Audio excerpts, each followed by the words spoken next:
So you can't have an iPhone, for example. You can't have the studio without natural gas. No.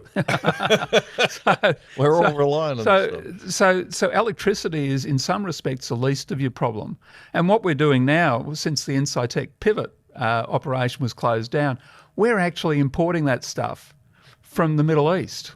70% of our urea, I think it is, comes from UAE and places like that. Which becomes a sovereign risk, right? Because we're reliant upon the Middle East for our food supply. That, plus it has zero. If you're a greenie and you're worried about the effect on the environment, all you've done is exported our emissions to somewhere else and then made it worse because there's a ship has to bring it in and there's a whole logistics line which is, again, emitting CO2.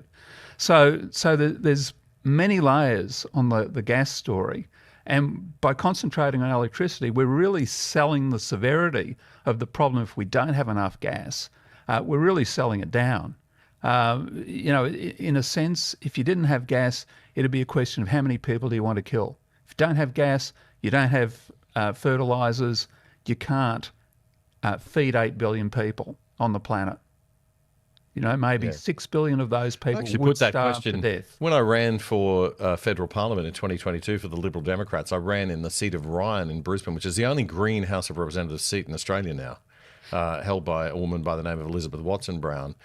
That was a clip from The Other Side. Check us out, othersidetv.com.au.